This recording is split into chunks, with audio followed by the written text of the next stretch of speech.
It's almost unbelievable, isn't it? What is? Well, for so long, many of us, we've held this idea, maybe even seen headlines suggesting it, that a little alcohol, like a glass of wine, maybe a beer after work, might actually be um, good for you. Ah, right, that persistent idea. But what if that whole picture is, well, dramatically oversimplified, or maybe even completely wrong? That's exactly the crucial question we're digging into today. We've looked at some really compelling information, actually, prompted by a New York Times piece from around May 2025 and also some related research you shared. Hmm. And these sources, they paint a surprisingly clear and frankly concerning picture of the often underestimated health risks that come with drinking alcohol. Exactly. And this isn't just, another warning about drinking too much. What really jumped out from your sources is how even levels we often think of as moderate can still pose pretty significant risks, Yes, which really challenges some of those deep-rooted beliefs about, say, healthier drinks. absolutely. So our goal in this deep dive is really to unpack these risks, pinpoint what you truly need to understand, and maybe, hopefully, dismantle some of those persistent myths around alcohol and, well, our well-being. Okay, so where do we start? What's the most fundamental risk we need to get our heads around here? Right. The really eye-opening thing is this. The primary concern isn't so much whether you're choosing, say, a light beer versus a glass of wine or a spirit. Mm-hmm. The core issue is actually how your body processes alcohol, any alcohol, regardless of its form. So it's not about carefully picking the safest thing off the menu. Not really, no. Yeah. Every type of alcoholic drink has ethanol.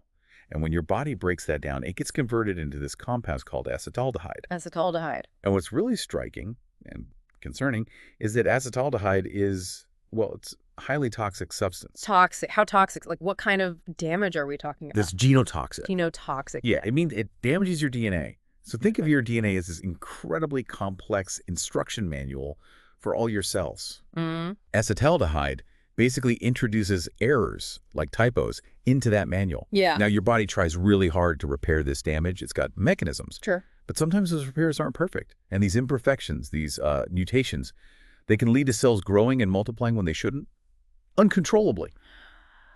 And that's a fundamental step in how cancer develops. So we're not just talking about a hangover. This is about a very basic process inside your cells that can have really serious long-term consequences. Okay, wow. So acetaldehyde is the key. It's the key bad guy here. And it's produced no matter what kind of alcohol we drink. That's a real wake-up call. It is. And this DNA damage, where in the body does it primarily increase cancer risk? Is it localized? It's actually surprisingly widespread. Mm-hmm. Alcohol consumption has been directly linked to a higher risk of cancers in several key areas. Yeah. We're talking mouth, throat, that includes the pharynx and larynx, Okay. the esophagus, the tube going down to your stomach, the liver, obviously, the colon, and very significantly for women, breast cancer. Breast cancer. Yeah, that's one you hear linked quite often. Your sources specifically mention that even light drinking could increase that particular risk, right? Yes, that's a crucial point. Yeah. It was emphasized by the National Cancer Institute and echoed in that Times article. Even consuming less than one standard alcoholic drink per day has been shown to elevate the risk of breast cancer in women. Less than one drink a day. Less than one. Yeah. It really challenges this whole idea of a completely safe level of alcohol, doesn't it? Yeah. Especially for certain cancers. And it goes without saying, the more alcohol someone consumes, the higher the risk across all these cancers we just listed. Right, right. So, okay, cancer is clearly a major concern. Huge. But beyond that, what other big health risks did your deep dive turn up? Liver damage is probably the one most people think of first with alcohol. Absolutely, and for good reason. The liver takes a real beating when we drink. The process often starts with something called fatty liver disease. Yeah. Basically, excess fat builds up in the liver cells. If drinking continues, this can progress to alcoholic hepatitis. That's inflammation of the liver, actual inflammation. And then the most severe stage is cirrhosis. Cirrhosis. Yeah, that sounds really serious. It is very serious. Cirrhosis means healthy liver tissue is basically replaced by scar tissue. Permanent scar tissue? And that stops the liver working properly. Exactly. This scarring severely impairs the liver's ability to do its hundreds of vital jobs, filtering blood, producing bile, metabolizing nutrients.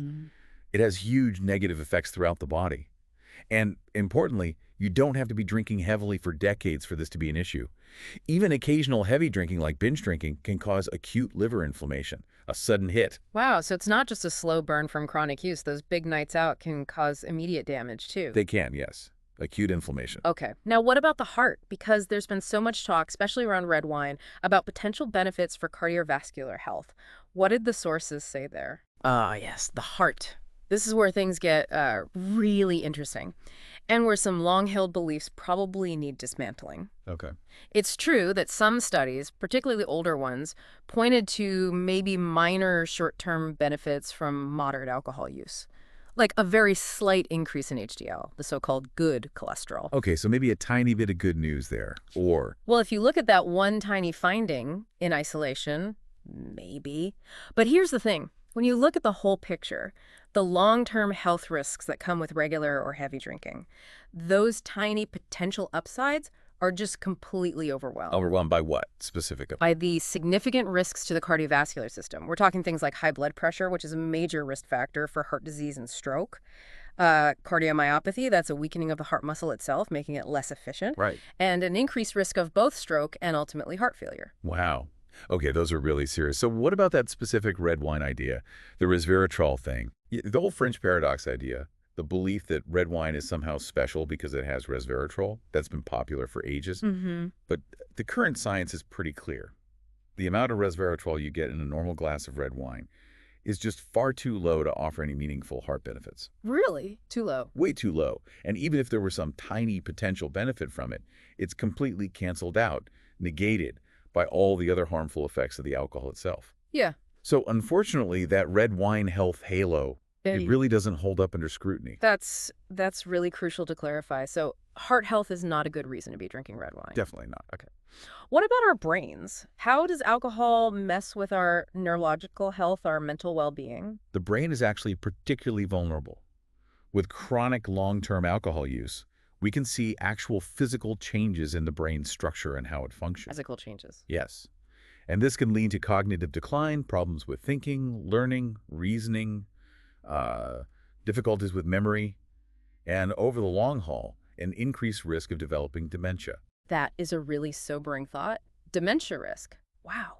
And the link with mental health conditions like anxiety or depression. Oh, it's significant and complex. Alcohol can definitely worsen existing conditions like depression and anxiety. It disrupts the delicate balance of neurotransmitters, the brain's chemical messengers, which can contribute to mood disorders. And of course, it increases the risk of developing alcohol dependence or addiction. Right. And we shouldn't forget the immediate effects either. Heavy drinking severely impairs judgment, coordination, which dramatically increases the risk of accidents, falls, injuries. So it's a double whammy, long-term risks to brain structure and function, plus those immediate dangers from impaired judgment and coordination. Exactly. Okay. Are there other parts of the body we should touch on, other significant risks your research highlighted? Yeah, absolutely. The effects spread further. The digestive system, for instance. Alcohol irritates the stomach lining. That increases the risk of gastritis, which is stomach inflammation, ulcers, and also pancreatitis. That's inflammation of the pancreas, which is really serious. Pancreatitis, right. Also, the immune system. Chronic drinking weakens it, makes you more susceptible to infections, pneumonia, things like that. And then there's the metabolic side. Alcohol is pretty calorie dense, contains empty calories. How people forget that. They do. It contributes to weight gain, obesity, can lead to insulin resistance, and definitely increases the risk of developing type 2 diabetes. It really sounds like alcohol's negative reach is, well, far more expensive than many of us probably appreciate. I think that's fair to say. And you mentioned earlier, kind of circling back, that no type of alcoholic drink is really safer than another. Can you just expand on why that safe alcohol idea is basically a myth? Absolutely. The New York Times piece really hammered this home. Whether it's beer, wine, fancy cocktails, spirits around, the fundamental problem is the same. Ethanol to acetaldehyde. Exactly. Your body produces that toxic acetaldehyde when it metabolizes the ethanol. So the risks are primarily driven by the total amount of pure alcohol you consume over time, not really the specific beverage it came in. So choosing a low alcohol seltzer over a beer doesn't automatically make it a healthy choice if you drink enough of them. Precisely. Even those lower alcohol options, if you drink them regularly, still expose your body to acetaldehyde, still contribute to that cumulative damage. A lower alcohol drink might mean slightly less acetaldehyde per drink, but it's the overall consistent exposure that matters for long-term risk. That makes total sense. It's the cumulative dose. Oh, Okay, let's talk definitions. We hear terms like moderate drinking, heavy drinking all the time. What do those actually mean, practically speaking, and what level of risk do they carry based on what we now know? right, the guidelines. So current U.S. guidelines generally define moderate drinking as up to 1 standard drink per day for women and up to 2 standard drinks per day for men. One for women, two for men. Okay. But, and this is really crucial, it's vital to understand that even at this level, this moderate level, there is still some risk involved. We already talked about the increased breast cancer risk for women even below 1 drink a day. So moderate definitely does not equal risk-free. Not at all. Then you have heavy drinking. That's typically defined as 8 or more standard drinks per week for women, or 15 or more per week for men. Okay, 8 plus for women, 15 plus for men per week. Correct. And at that level, the risk for all those negative health outcomes we've discussed, the cancers, liver disease, heart problems, brain issues, it increases significantly, really climbs up. And binge drinking. Right, binge drinking. That's defined based on a single occasion. It's consuming 4 or more drinks for women or 5 or more drinks for men in about 2 hours. 4 plus for women, 5 plus for men in one session. Yeah. And binge drinking has its own set of dangers, immediate risks like alcohol poisoning, accidents, injuries, but it also contributes significantly to long-term organ damage. Got it. So putting it all together then, what's the bottom line from organizations like the WHO and recent studies? Is there any truly safe level? Look, the emerging consensus, and this is a really significant shift highlighted by the World Health Organization and many recent large-scale studies, is pretty stark. There appears to be no level of alcohol consumption that is completely free of risk, particularly when you factor in the risk of cancer. The simple message is, the less you drink, the lower your risk. Zero alcohol means zero alcohol-related risk. Wow, no safe level, especially for cancer. That's Yeah. a powerful message. It definitely cuts against that common idea that, a little bit is fine, maybe even good. It certainly does. This growing understanding, it must be filtering into public awareness and maybe even policy discussions, right? You mentioned the Times article, social media chatter. Absolutely. There's definitely growing public awareness, I think. You see it reflected more in major media outlets like the Times piece and discussed more openly online on platforms like X and others. There's a noticeable counter-narrative emerging against the often quite positive marketing from the alcohol industry. Trying to get more accurate info out there. Exactly. Providing people with clearer facts about the actual risks involved. And are we seeing actual policy changes anywhere? We are. Slowly, perhaps, but yes. Ireland is a key example.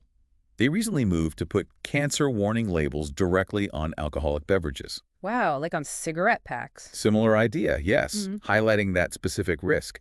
There are ongoing discussions about similar measures in the U.S. and other countries, but as you can imagine, there's significant pushback from the industry. I bet. It also seems like there are cultural things that kind of muddy the waters, maybe, make it harder to see the risks clearly. That's a really sharp point, yes. For instance, think about the long-standing association of wine with the quote-unquote healthy Mediterranean diet. Right. That narrative has, perhaps unintentionally, diluted the perception of alcohol's potential harms for years. So public health campaigns are increasingly trying to cut through those cultural norms, cut through the marketing, and deliver much clearer, more consistent messages about the actual health facts. Makes sense. Okay, so wrapping this up, given all this really important, maybe unsettling information, what are the practical takeaways for us? For you listening right now, what should people be thinking about? Well, the most straightforward takeaway is pretty clear.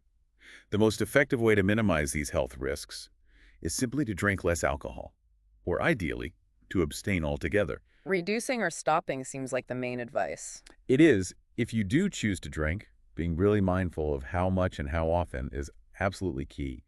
Also, exploring non-alcoholic options. There's so many more available now, thankfully.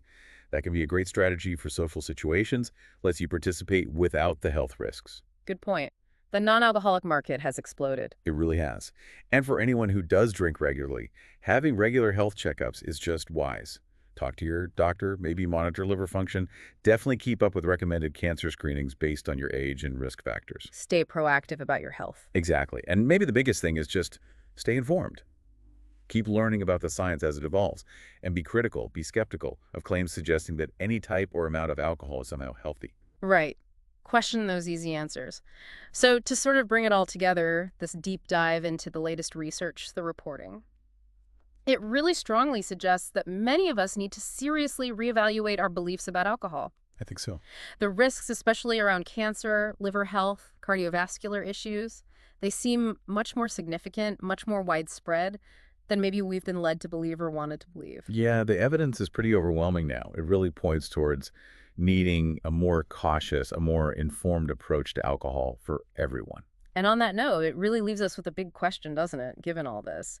What does it mean for our own choices day to day, and maybe even for how our society views and uses alcohol more broadly? Definitely something for you to think about. Thanks so much for taking this deep dive with us.